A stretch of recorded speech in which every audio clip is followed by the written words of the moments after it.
শুক্রবারে বিকেল 4টার সময় না 4টার সময় না 4টার সময় আমরা খবর দেখে যে রেজন অ্যাক্সিডেন্ট করেছে বাইকে যে ওই আমাদের ওই ব্রিজের ওই রাস্তায় কি হয়েছে মনে হয় কোনো মহিলাদের গরুর জন্য করেছে লাস্ট পারেনি ব্রিজের সাথে মানে বাড়ি গিয়েছে হ্যাঁ ওই হ্যান্ডেলের প্যাটের ভিতরে ঢুকে গেছে। ঢুকে যাওয়ার পরে মানে স্থানীয় লোকজন যা ওরা করেছে হাসপাতাল পাঠিয়েছে। এরপরে একটু আপনার একটু কপি হাউস আছে না ওখান থেকে নেমে গেল।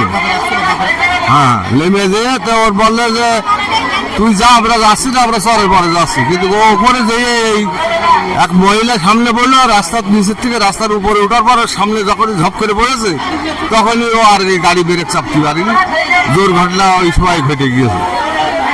তারপরে আমার এই ভাইপো আর ওই ছেলেটা একটা চাষিতে ভাই এরাই নিয়ে যায় হসপিটালে থেকে। তারপরে কি হয়েছে না হয়েছে আমরা শুনছি কিন্তু জায়গায় দেখতে পারিনি। এখন এই অবস্থায় তার মৃত্যু ঘটে গিয়েছে। এই শোক তো কেউ সহ্য করতে পারছে না এরকম অবস্থা।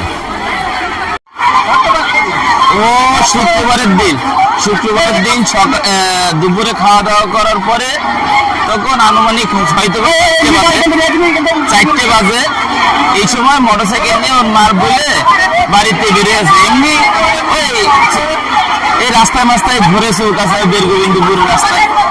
তো যাওয়ার পরে চৌকাছা বীরগোবিন্দপুর ব্রিজ পার হয়ে যখন মোটরসাইকেল টান দিয়েছে ওই জায়গায় একটা ভারতে একটা মহিলা উঠেছে। ওঠার পরে ওই মহিলার সাথে ধাক্কা খেয়ে হঠাৎ যখন